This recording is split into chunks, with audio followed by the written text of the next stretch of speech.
some kind of engage ultimate and maybe start things off. But Golden Guard, if they want to start a fight, Olaf runs at you, Varus lands an arrow, or Sylas, steals a Pantheon. It's pretty interesting. So the Syndra bot I think is pretty cool. It kind of goes along with what I was already talking about, protecting a low mobility marksman. This is the same idea. Obviously Syndra doesn't have a dash, can be very susceptible to all-ins from some of these hook style champions like Thresh and Nautilus, so you're going to defend using that.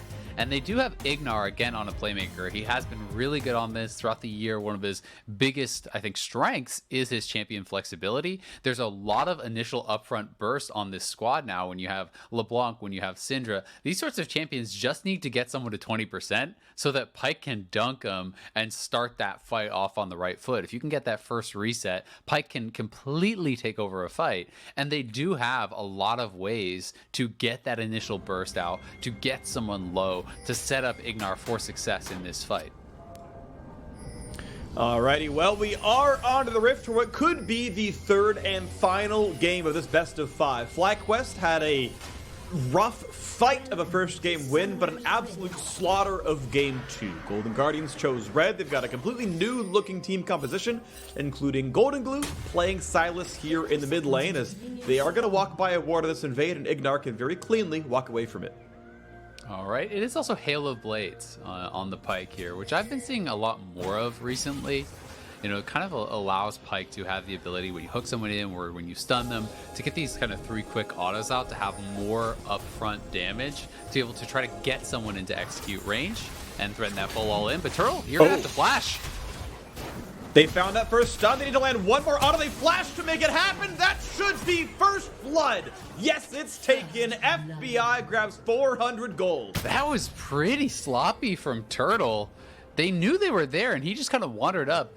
Anytime you have Braum in these level 1 invades, you've got to respect the Q. If Braum Q hits and that passive stun gets procced as it did, you are going to go down. And Turtle was unable to flash the Braum Q, unable to flash the Sylas stun, just really way too late on the summoner usage, and as a result, that's first blood not only given over to Golden Guardians, but given over to FBI. Yeah, hugely important right here. We saw a level 1, level 2 dive to the bottom side when Santorin ganked in, and that just completely shook up that 2-on-2 down there. This time around, though, it's got to feel a lot more comfortable. Now, to be fair, FBI is also flashless, so summoner count is identical on this side of the map, and that first blood gold was not cashed in. So bot lane right now is identical. Yeah, so here it is. He gets slowed up by the E, then tagged by the Braum Q, then tagged by GoldenGlue's stun, and GoldenGlue flashes in for that auto to proc that Braum stun, allowing the rest of the team to actually flash in and finish that up. Very nicely done. Huhi here now looking to set this up. They're pretty close to the tower, but remember, there is no flash available, and it will just slow get damage. Yeah, just a little bit done right there. For now, Santorin is farming heavier. He's stolen the red buff, he's stole the chickens, and he's going to be stealing away the Krugs up there. IgNar going to be losing a lot of health, can't find the axe backwards, and this FlyQuest bot lane is in a pretty big world of hurt. They've got IgNar's flash and ignite, but Turtle's TP does nothing. This should turn into a double kill if they play it correctly. There's the exhaust. Turtle cannot walk away. The shield comes up for Huhi. Easy first blood, but Closer will have to flash to leave turret range. Stays alive. IgNar left alone in the lane. Turtle can TP back to the lane, and he can cash in on the wave. Thankfully for him, it's a cannon minion, so it tanks a bunch of turret shots, and he won't lose too much. He didn't even lose the cannon. They actually were able to get the Targons just as the TP did complete, so nicely done there, but still, all credit deserved here by Golden Guardians. A really great start. Turtle makes the initial mistake, giving over first blood, being down that summoner, and then they realize, hey, we can actually just dive this. And despite the fact that Closer was spotted out, IgNar was not able to get to level 2 prior to that dive coming in. He was chunked very low, so he couldn't do a lot to support Turtle, and Turtle, without that flash, doesn't have another defensive summoner. They have no heal down there. They have no exhaust down there. So it was easy to get that damage down and take him out. And now, no flash, no TP. His base only netted him a fairy charm, right? Like he didn't have anything. Ooh, bit of danger. Huhi thankfully has the shield still and tries to keep the wave away from the turret, kind of delay how quickly it's going to kill that down. But ultimately, at the end of the day, Closer says, nah, you know what, I'm going to take the farm. This is all my gold. Grabs pretty much all of it, only loses a single caster minion. and we get the reset coming through. Berserker's Greaves done for FBI, only a Fairy Charm for WildTurtle. So equal CS technically, but the kill, the assist, and the better recall timing means FBI is far stronger in the lane. Yeah, it's pretty sad when you have the 125 gold Fairy Charm versus an 1100 gold Berserker Greaves, and that's your first buy. So pretty rough stuff there for Turtle, but we'll see if he can actually just kind of scale it out. Thankfully he is on a champion that has a very good wave clear and can play, fairly defensively. He is going to go back and just grab a mana crystal and boots. Was able to push it in, so not going to be as bad of a spot as he previously was. And meanwhile, top lane, mid lane, both going great. Yes, there is quite a bit of farm for Hauntzer to pick up, so we'll have to kind of wait and see exactly how ahead Solo is. But 38 CS to 21 temporarily is a monstrous lead for GP. He gets the first base on his Sheen, which is really such a nice scenario as a GP. Anytime you are playing that is kind of what you're dreaming about. And also, PoE, is going to have some minions pick up and be a little bit ahead there too.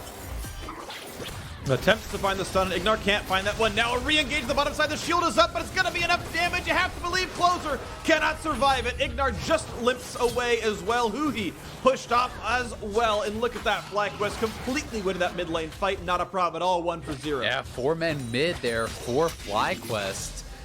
We didn't see FBI make that roam, so they had the extra member show up and were able to get that kill. IgNar barely surviving, and now can look to actually threaten again here as Turtle even gets back to bot lane to pick up the wave. So he really didn't lose much of anything, maybe a minion or two on that initial push, but Turtle's going to be really happy about that roam. And these last couple of minutes here, despite a really poor start, is FlyQuest again battling back and showing their superior laning in the solo lanes. Beautifully done right now. You're looking at another snapshot top side, though it is 46 to 39. But that is with Solo taking a recall and walking all the way back in. That said, Golden Guardian's comfortable enough down here. GoldenGlue grabs the Pyke ulti, but can't find a way in as PoE roots in. Still, it will be Cloud Drake picked up, and Golden Guardians grab first Drake for the first time of the series. That is something on the board for them. Claimed pretty conveniently, and they still sit at a 400 gold lead. If there is a game that Golden Guardians wins, this is starting out like one. It really is. This is by far their best start that they have had, looking pretty good. In these early minutes, grabbing the dragon going to be nice, and we will see how Hauntzer does fare going forward here against Solo. Hauntzer with the early tabbies going fairly defensively. Makes a lot of sense when you are up against not only the GP but also the Pantheon who can come in there. It's going to make things more difficult for them to be able to force taking him down. But at the same time, anytime you're stacking too much armor, there's the possibility of swapping things over, putting PoE in that side lane against Hauntzer, where maybe he can take advantage of that. Alrighty, well, Chicken Clamp cleared out. Closer is a couple of camps ahead. He's also managed to gank a little bit more than his opponent has. But some of that is, of course, that easy first blood at level 1. Closer playing defensively on his side of the map. There's with a control ward. No one here to defend against him. He's going to be fine just to get rid of that vision and keep the farm going. But there is a trinket ward that's going to spot him doing Krugs. So his location very well known by FlyQuest here. As the top laners trade blows back and forth, Solo knows that Olaf is somewhat nearby and may have to be respectful of that gank path. Yeah, so basically what Solo wants to do is thin out the wave enough so that it doesn't just straight up crash on his turret without killing so many minions that it's going to push away from him. Because keeping the wave right about where it is now is pretty much as safe as you can be on GP. It means that Olaf really has no option except a full-on committed turret dive style gank. And you're not going to really be in much danger. So it kind of puts Hauntzer in this awkward situation. Once again, looking around at the mid lane, as it is a farm lead for PowerOfEvil. IgNar lurking around as well. Location relatively known. GoldenGlue gets the sound effects to know that, someone is stealth nearby. It's okay, he's probably back to the bottom side. Who he gonna get pulled in? Is there much of a gank? A little bit, puts up the shield, and now GoldenGlue is right back there to look for something else to do. And no ulti to steal just yet. It's almost back from cooldown, but gets rid of a ward.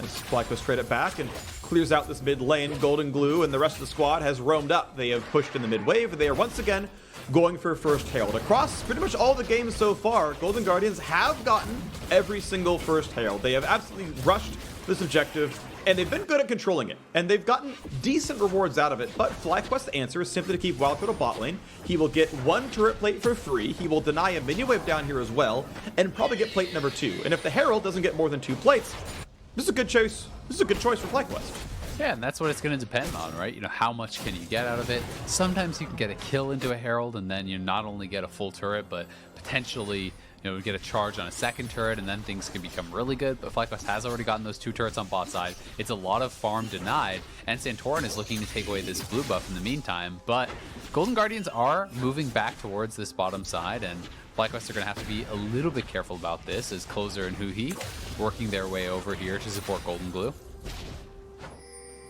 All right, almost the third plate taken bottom side. If no one defends this, it's basically one more wave to cash in on that third plate. We'll see WildTurtle play it defensively, though. He won't do any more than that. So for now, it is just the 2 plates dropping, but that's still, that is turret pressure, right? That's health on a turret that's not ever coming back. That is gold that is still earned. And again, a question does come down to, does Golden Guardians get as much back for their Herald play? I think it's likely to be yes. It's likely to be pretty good, but we got to wait and see it happen. Yep, have to see if they're going to be able to pull that off. Also, want to track Santorin and his first ultimate on this Pantheon. This is a champion that you really do want to kind of snowball on. You need to be able to be aggressive early on, make things happen, and that first ultimate, you know, is kind of key part of doing that. If you can get out to a side lane, if you can get, you know, GP further ahead, perhaps look for a 3-man play alongside Gangplank towards this Aatrox, that could mean some really good things happening here for FlyQuest. Is if Aatrox falls behind GP, it can get pretty rough, because you know GP is going to outscale, you know GP is going to have a lot of use. Even if you're just kind of parked in a side lane farming, you can continually throw your ultimate towards the 4-man squad and kind of have this like 4.5 v4 with the GP ultimate helping out on the other side of the map. Well, here comes the pressure to the mid lane. They have not yet knocked down the first turret plate, so Shelly will charge in. They will earn some money here, but it'll still only be the first 2 plates crashing. They can't even get number 3 on that sliver of health. So far, Herald has gone equal to what FlyQuest's answer was, which was just leaving Syndra down to the bottom 5. But they find the root, they find the stun, they find a ton of crowd control, and WildTurtle unable to flash away from the Varus ulti. Teleport burned by GoldenGlue, but doesn't find anything for it. However, it still means map control. Golden Guardians, they're going to find a stun into IgNar. They can find a lot here. You can't quite get the rest of the CC. We're waiting to, you know, X mark to spot something else, but it should still mean the Drake goes over. Golden Guardians retain their gold lead, and they should claim the second Drake as well. And nicely done by Golden Guardians. Again, punishing Turtle, unable, as you say, to flash that ultimate.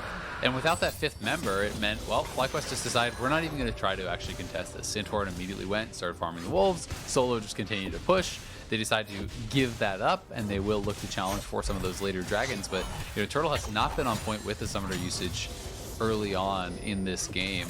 A couple mistakes already, and you know, the Herald was okay, as you say, gets 2 plates. The initial play here, you know, they are spotting them out. It's a good scout of the week that does land, but that is a max range Varus ultimate there that you would expect Turtle to normally be able to flash very comfortably. Not able to do so though in this case, and it does get knocked down pretty easily, which meant a free dragon for Golden Guardians. Okay, once again, look at the game state. 400 gold difference, but up 2 Drakes. This feels like Golden Guardians leading, but based on the way I've been seeing these mid games go, I'm not able to really convincingly say that it feels like they're ahead, because we've seen better choices out of FlyQuest. Even you look at their season overall, FlyQuest tended to have slightly weak early games, but would come back to it anyway with a better overall game record than Golden Guardians. So, you know, they are poised for comebacks in general. I know, talking to or hearing from some of their coaches before, one of the big win conditions was just don't tilt early, and you know, you'll come back and win anyway. As long as FlyQuest aren't tilting off of this small deficit, the gold is now equal again. As long as they're in clear spirits, they should be good here. I don't think they would be tilted by this at all, honestly. Maybe Turtle a little bit would be frustrated with himself, but this is a situation where things are still going well elsewhere on the map. You know, if all lanes are losing and all lanes are falling apart, then maybe you're gonna fall prey to a little bit of that tilt. But you can see 700-800 gold ahead is PowerOfEvil over GoldenGlue. Top lane is looking great. I mean, Solo got his Triforce at like 1230, which is very fast. You know, he had really good farm up on that GP, and once you have that Triforce, you're pretty much unassailable at the turret, because you can one-shot the caster minions, and it becomes very, very easy to just wave clear out your tower forever and never be pressured really by that Aatrox again. FBI is now poised to just sit in the mid lane, laning against WildTurtle. Neither one has defensive options against each other, aside from the movement speed. It's a pretty lethal matchup if it does come to blows, but it's just wave clear back and forth. The threat of a jungler showing up means no one's going to push up too far. But Golden Guardians are somewhat controlling this bottom river right now. Herald is spawning in a minute, but they would rather play for this bottom turret itself, and well, PoE pretty comfortably still clearing the minions away. IgNar will be slowed, but can always jump over wall if needed, and so that means Golden Guardians won't actually push too much in for it.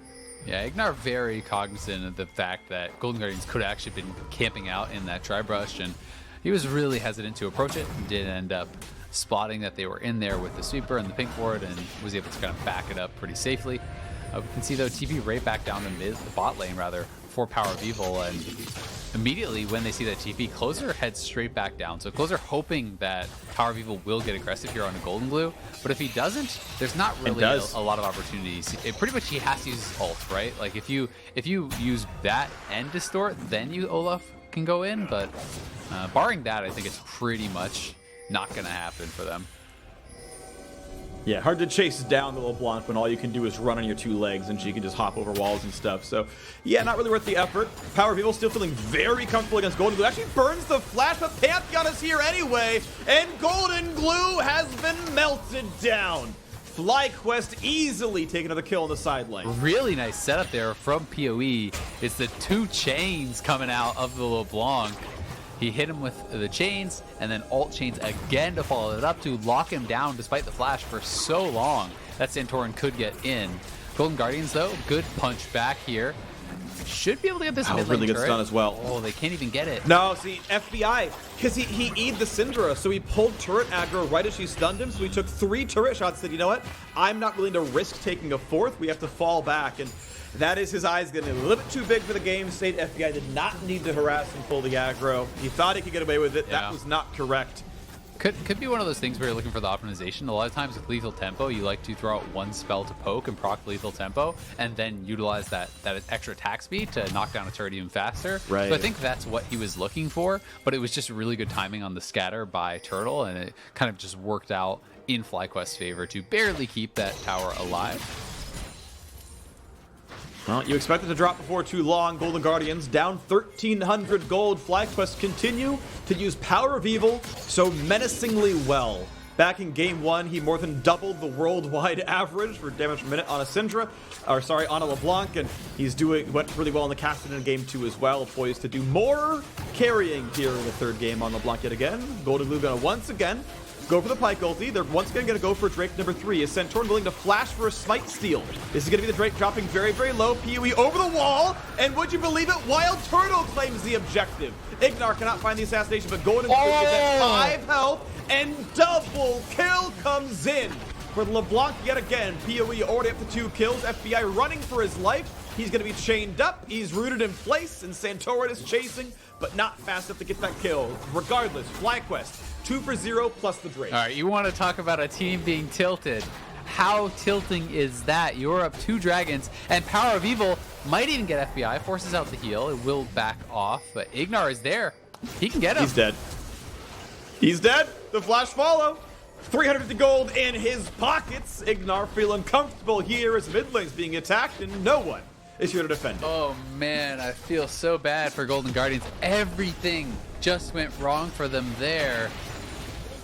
Turtle stealing away that dragon, but it's not with the Jinx rocket. It's with Syndra. It's with the Syndra Q. Combo coming over the wall, stealing that away. Neither jungler even used Smite, so the Smite was not even able to come down here from Closer. Let's watch it one more time. PowerOfEvil goes in, they spike it down, and it's just, yeah, it just gets comboed by Turtle over the wall. And then PowerOfEvil sees the opportunity, flashes in, knocks 2 down. The long chase continues. Closer does get out, but FBI, as we do know, eventually got chased down and killed. But, I mean, this is huge because FlyQuest was already winning in the solo lanes. The big advantage that Golden Guardians had was really stacking these dragons. And that was supposed to be their 3rd Drake. They had the proper setup. They had the jungler in the pit. And if you have 3 dragons, you're 1 off Ocean Soul, you're feeling like, hey, we can still win this. Some things are going bad, but Ocean Soul can turn it around for us. And losing that, not even just to a Smite steal, but to a Syndra combo, that is backbreaking. And honestly, I think it's going to be pretty hard to come back from as you're falling behind further and further in the gold lead and no longer close to that soul point. Well, we are close To one thing though, and it's the end of the Golden Guardian spring split. They snuck into playoffs just barely as 6th seed, tiebreaker day about a week ago, and they made it work. It was a great surge. They were in 9th, they made it up, and hey, well done to them. They actually celebrated. Hey, we made it to playoffs. They celebrated being the middle team in the split. At the end of the day, it looks like they're not going any farther than that one. This game's going to be so hard to win as the last 5 minutes have been all FlyQuest all the time. Another engaged looking Pantheon coming over the top, right above FBI. Easy kill picked up. And he burns a stopwatch. He's got reinforcements, flashes back to the team, doesn't matter. Turtle gets the kill anyway. GoldenGlue forced to run, no more escape tools left on him. Finds a stun, finds a heal, shut down again. PoE, killing spree. Get out of there. FlyQuest is just smacking Golden Guardians down, coming from multiple angles. LeBlanc coming from one side, the bot lane charging him from the other, and Santorin with the Pantheon ultimate right over the top. They just erase them off of the map, and FlyQuest are looking so damn strong in this series. Full control despite how bad that early game started.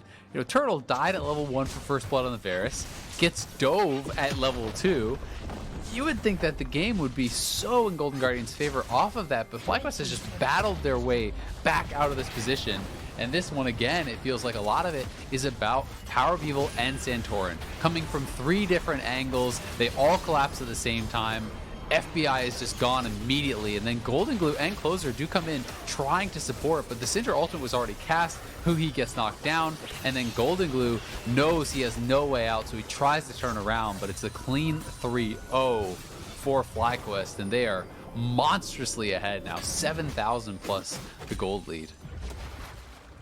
Well, looking like a pretty swift 3-0 then here. FlyQuest, as you mentioned, massively ahead. We got a Drake up in a minute, which doesn't mean too much, but they could stack it if they wanted to. Baron is alive. That might well be a target. It's 3-1 in turret score overall, and they're going to keep that map control. You can see mid's already been cleared. They're already attacking top lane with PowerOfEvil. You should feel very comfortable against GoldenGlue. Poor Sylas had to go for Merc Treads, only has 1 offensive item, and I don't think PowerOfEvil cares at all what he tries to throw at him. He's up so much in gold that he's up a full completed item himself. Jumps onto a ward, he's nearby, but I mean, he's LeBlanc, right? Just jumps right back out. Very, very safe. Yeah, there's not even the opportunity. That was pretty risky, but there's not even the opportunity to actually life drain tank them or have this fight where you kind of just survive barely with all the self healing that Aatrox and Sylas can pull off, even Olaf sometimes in those cases, because there's multiple healing debuffs already purchased, right? Executioners was grabbed early by Solo for the lane, Morello's already done by PowerOfEvil, so it's getting really scary, and for FBI, when you're this far behind, you need to be a big source of damage, so you want to complete the Rage Blade, but there's also 2 full damage mages who have double spell pen on both of them. So if you don't build any MR, you could easily get one shot by the Syndra, one shot by the LeBlanc, and at the same time, now there's a lethality stacking Pantheon who could also one combo you. It just feels like you're kind of damned if you do, damned if you don't, because if you go defensive, you can't cover all these options anyway, and if you go offensive, you're probably just going to get one hit. Yep, and that sucks, but at least you have Braum in the way to maybe block the Syndra stuff. LeBlanc's going to reach you if she wants, honestly. She can bypass that, no problem, but, at least you get a little bit there. I do want to give credit to PowerOfEvil, by the way. In this game, he rushed Merlinamicon. He's against several self-healing champions. Actually, I should say basically everyone except Braum has significant self-healing either in their kit or in their item build. I'm glad to see the Grimace Wounds being rushed there, considering that in game 1, he had actually rushed Void Staff when he didn't have to face that, so I really like seeing that. Good job there. And now we get to see FlyQuest continue their pressure. Top lane is under assault. You've got IgNar's Pyke running through the jungle, make sure there's no wards. Santorin's done the same in the top half of this, and PoE is shoved in the top wave. And he's ready to go for some turret damage. 3v1, GoldenGlue's here to defend.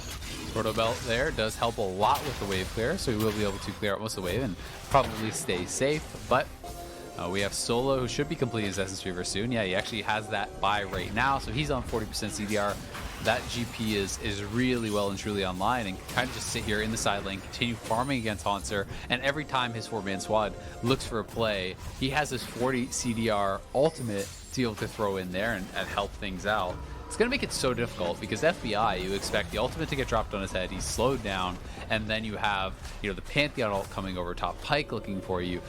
LeBlanc diving in. There's so many ways for them to get back to the backline and take down FBI, who is going to have to do a lot of the heavy lifting. But perhaps if they over-focus on him, that could open the door for Hauntzer, who has farmed well and does have 2.5 items to his name. So maybe something possible there. But FBI did decide he couldn't actually skip going in offensive items, so he has picked up the Hex Shrinker, which will delay that Rage Blade quite a bit.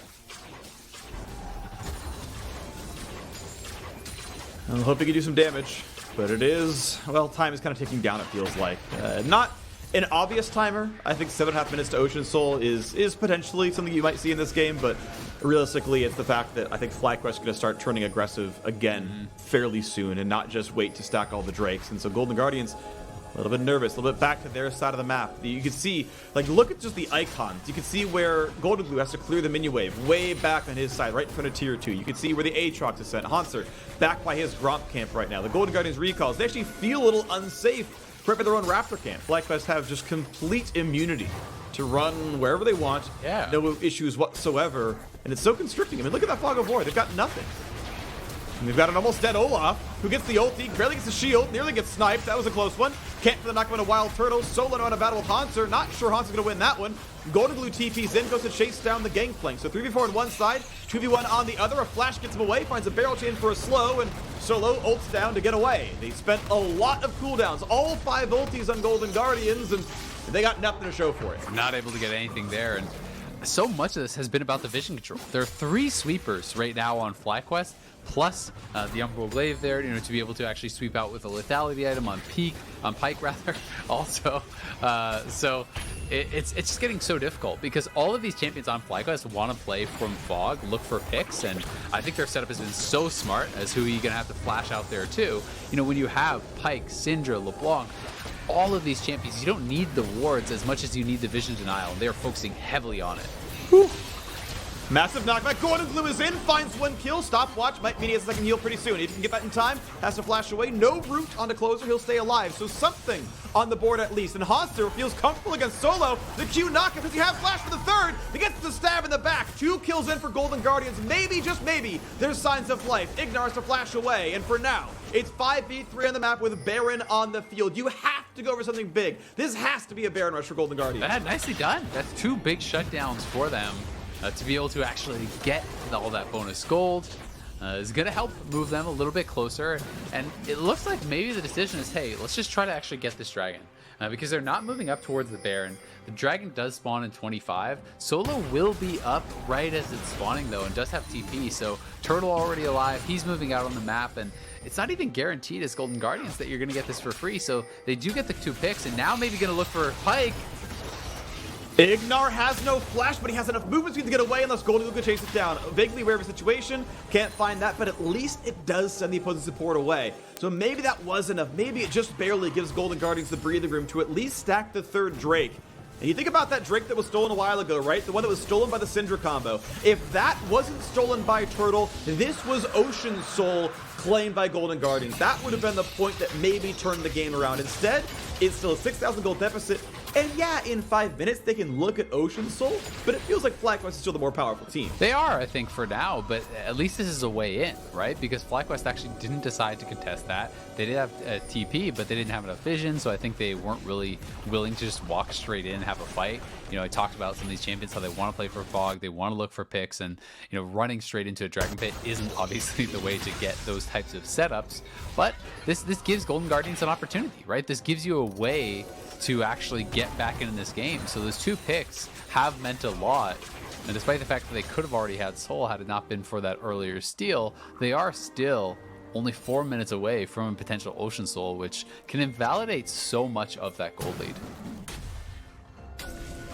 Alrighty, here we go. Back on the map, resets are in. Rage Blade is done, so the sidestep that FBI took to grab Hex Shrinker has been kind of compensated for. He's on the 2 all-important Varus items. The on-hit build is online, and if he gets the time to hit frontline, he really will do a ton of damage. It really will be painful, but it's double flat pen plus death cap for WildTurtle. He's got a lot of threat here as well.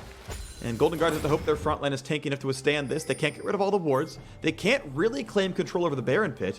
And it means FlyQuest gets to walk right back in. And the other thing is, there's not really any frontliner that's just going to stand there and let you auto them to actually stack the Rage Blade and get the most out of lethal tempo. Because actually look over at the team. I mean, Santorin maybe, but GP's not just going to be standing there meleeing you. There's no tank, you know, and Santorin really is your best hope because the rest of them are going to be dodging in and out. So I'm not sure how easy it's going to be for FBI to actually stack up that Rage Blade and really kind of get the most out of it in any sort of normal fight. They're certainly going to try. Red buff's going to go over. That's going to feel pretty comfortable. And it will be on for what may be at least a Baron standoff. He won't keep that buff during the Drake spawn. That's going to be too far away for that, but it will be a nice bit of comfort for now. And if Golden Guardians really does think their scaling is better, if they really like late-game Sylas more than they like late-game LeBlanc, or they like Varus more than they like Syndra super down the line, you know, maybe it can look good, and they're happy to play it slower and happy to look at another team fight 2.5 minutes. They also might not realize they're down a full 7,000 gold. I don't think the game necessarily feels like that, as IgNar jumps over the wall and then goes quickly, gets rid of the ward. I do think it just depends largely on how the game plays out, right? I think if you just kind of run the two comps at each other 5v5, Golden Guardians has the better team comp as far as that goes, but very clearly FlyQuest are not going to try to play that style. They're going to push out side lanes, they're going to deny vision, they're going to look for picks, and they're going to try to do this constantly. And that is where their team comp really excels. So it's kind of who can impose their will on the opposing team, right? Can Golden Guardians force FlyQuest to come to them and take these 5v5s? Or can FlyQuest manage to play scrappy enough and constantly force Golden Guardians to be responding to these waves and getting picked off in rotation? Well, right now, the rotation to the top side worked really well for FlyQuest. They took 2 auto attacks, they knocked down that turret, they added some more gold to the coffers, and they kept the gold lead at 7k. But keep in mind, 100 seconds from Ocean Soul. That, to me, I will still take the 7,000 gold lead if comps are identical, but Ocean Soul certainly is a huge power spike, and it does close the gap a lot here, and Golden Guardians can feel more comfortable. They're able to fight over the top jungle at least a little bit. They're going to knock down a lot of these wards. Feel a bit more comfortable, at least as far as their ability to roam around the map. But there are still some aggressive wards from FlyQuest inside that Baron pit. Those Golden Guardians have not cleared away, so they've really only reclaimed their jungle. They haven't reclaimed even neutral territory. It's really, really difficult to do so, right? When there's these strong members on the opposing side, as Hauntzer will face check here. He's 7 levels up on IgNar. That is a pretty monumental advantage as far as experience does go. And it's going to be this fight around the ocean, right? And that is why FlyQuest are now here. They know they have to fight here in a minute, so they're trying to get vision now to deny that potential prevention of their setup. They've got to be able to poke over walls. They've got to be able to soften up Golden Guardians before the fight does break out, or it's going to look bad for them. And Hauntzer gets pulled in. But he finds some damage into IgNar and actually forces the flash away from the FlyQuest support. 30 seconds till the Ocean Drake spawns. GoldenGlue has a chance to go for resets. Ult comes in. Turtle should have to burn flash here, but how much time can he buy before it comes in? Half health on Huhi, half health on Closer. PoE right back over the wall. He's on a board, not sure he knows, might have seen it. Regardless, though, they are poised to fight for this Drake. Ocean region actually better on the FlyQuest side. PoE on the back. Oh! FBI, IgNar shuts him down. 1-0, Santorin to the front lines, and the stun comes over the top. Double kill for IgNar, and this might be all they needed. GoldenGlue cannot find the stun, he cannot find the way out. A stopwatch is burned, he is running for dear life. There's the 3rd kill picked up for WildTurtle. Kill number 4 goes to PowerOfEvil, and Hauntzer just has to run away. The hopes and dreams shattering in front of him. The Golden Guardian season all but over. What a flank from PowerOfEvil. What a series from PowerOfEvil. He just jumps over the wall, knocks FBI to almost no health, and it looked like FBI got hooked by IgNar, I do believe, right at the same time. So he gets comboed by LeBlanc, hooked in, and ulted out. FBI died from full almost instantly there through that Moss shield. He is just gone, and what looked like a pretty good start to the fight from Golden Guardians. I mean, if they could actually get that front-to-back teamfight, they would have been in an okay spot, but FlyQuest finds the angle despite being down the flash from Turtle to start it off and are able to wipe Golden Guardians off the map. Now having that Baron buff again, it's starting to feel very much like that last game. They are on Soul Point. They have side lane advantage with that Baron buff and continue to look to extend this gold lead. There you go, 66.6 thousand gold. FlyQuest devilishly close here to closing out this series. You have to believe it's got to be over on this one. I don't think they have to wait for Ocean Soul. I don't think they have to wait for anything else. I think they are so far ahead. A simple push will do it. Gonna, play the waves correctly. PoE goes for some chunks on GoldenGlue. The problem is, though, that this LeBlanc is out of mana. He's probably gonna have to take the recall. They're gonna have to buy that extra 1 minute at a time before you can actually really fight for this one. IgNar can spot people, but can't go for a fight. And he's able to buy a full Void Staff on that recall. Or maybe even, did he have the Void Staff already and just get a Death Cap? But either way, I mean, PoE is full build now. His 18 stacks on the Magi's plus the Death Cap. Turtle really, really big here also. And also look at Gangplank kind of quietly scaling up on 4 items, really, really expensive ones too in the build. So FlyQuest is fully online as far as the item builds do go. They are looking really, really good. They have the GA on IgNar for this coming fight, so they could even look to dive deep into that back line and trade him out for a potential kill. But PowerOfEvil basically already has this inhibitor dead, and the Baron power play just feels like it's starting. It's just beginning. Still a minute and a half left on that one. Bottom inhibitor is gone. Mid and top inhibitor turrets are attackable, but a hard engage towards Turtle. Flashless Syndra is one of the few targets they have. There's not a lot of good ones, but that was one of them. It buys a little bit of time, buys a little bit of gold. However, FlyQuest still feel pretty poised to keep pushing. It's 4v5, sure, but they're up 14,000 gold and a Baron buff. They get top lane inhibitor turret now as well, and curious if they will stay for the next minute or if they will eventually take the reset. For now, mid is under attack. The engage tools for GoldenGlue. He finds the stun. They find the chance to go in, but they won't get any more. It's an easy disengage. IgNar goes over the wall. PowerOfEvil just does so much damage with all this AP to those towers. It feels like each auto is about 20% of a tower's health. So he is just blasting through these, able to just sort of the wall, get an auto down here or there. Hauntzer looking for an angle, but not quite able to find it. And they know with FBI not having ultimate, there's not really any threat of a hard engage coming out from Golden Guardians. So as long as these champions maintain, some dash, if IgNar holds onto his jump, if PowerOfEvil holds onto the ultimate to dash away, there's not really any way for them to get punished. And FlyQuest managed to knock down 2 more turrets in a pure 4v5 where Turtle died before their very eyes. 15 seconds left for the Baron buff. The Syndra running across the map. IgNar going to try his best. He does not have flash, and he does not have much of a health bar left. Half HP left on him as more poke comes down for the FlyQuest side. They got Syndra up towards the top. He's going to go for the scuttle, looks like, and they will reconvene shortly. The Baron buff has ended. The power play massive, though, all things considered. A 1,500 gold lead. Sorry, 15,000 gold lead. Nearly insurmountable here. Yeah, I mean, there's 1 minute on Soul, so the game at least didn't end just yet. Golden Guardians, it's time to pray. I mean, your base is wide open, so yes, you can get backdoor, but you have to hard commit to the Soul. You have to basically go there, rush it, hope you don't get backdoored, hope you somehow don't lose the team fight, and you also win this fight on the Dragon. And then maybe you can hold on at your Nexus for the next while until you can kind of close the gap, but it is looking like an extremely long shot because I don't really see how they can get out of their base without getting picked off.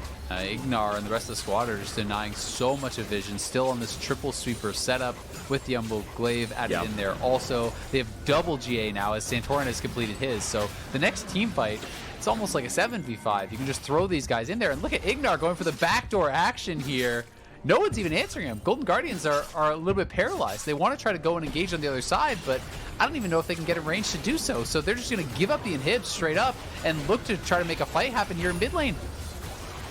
I think it's the best option. Give up the inhib. Try to fight a 5v4. They have to go forward. This Drake spawns in 3 seconds. Golden Guardians don't have a choice but to go for broke here. And even then, it is probably going to break them. Drake has been started. Either team kills it. That is going to be Ocean Soul. It's going to be massive regen. FlyQuest can always wait to push down mid as well. They're going to go for the play first. So IgNar is already in range. Over the top comes Pantheon. Here comes the engage. Solo flash to the side. GoldenGlue finds him. Looks for the kill. Can't get it just yet. PoE exhausted. But he has burned down Hui. 1 for 0 so far. The chase down. It's another 1 for 1 so far. Guardian Angel now forced out of the top lane. Golden Guardians will hope to find something else, but GoldenGlue running low on HP finds some damage, but his health bar is so dangerously low. FBI and Closer now forced to run away. There's only 3 left alive, but there's still 4 for FlyQuest. In goes Santorin, picks up 1, looks for number 2, finds it. That's going to be nearly the ace. Only Hauntzer is left, and the base is absolutely gonna drop. FlyQuest gonna take the 3-0 win and advance to the next round of playoffs. Golden Guardian season has ended. We will see them in the summer, but FlyQuest cement themselves as the better team. The 3-0 victory in the postseason. Pad the stats one more time. Hauntzer drops down for the Bud Light ace, and Nexus falls for a 3-0 victory to FlyQuest. Such a good series here from FlyQuest, and no doubt left about who the stronger team was today. And I have got to say, what a monster series of games from PowerOfEvil and Santorin. These guys were so good today. PowerOfEvil in particular. The two LeBlanc games were absurd. The cast-setting game got to the point where he's just dominating, and it felt like had Golden Guardians held on, he could have dominated even harder. And Santorin was just everywhere. The Pantheon games were great. It really was a team effort, but damn, that mid-jungle duo was so on point for FlyQuest today. And Golden Guardians, to be fair to them, did make them work for it in games 1 and 3. Yeah, game 2 they rolled over a bit, but game 1 was back and forth for over half an hour. Game 3 had a pretty good gold lead, 1,500 gold plus 2 Drakes, but the mid game always went FlyQuest's way. Always the better squad when push came to shove, when it came down to coordination, to split pushing, and to team fight mid laner prowess. So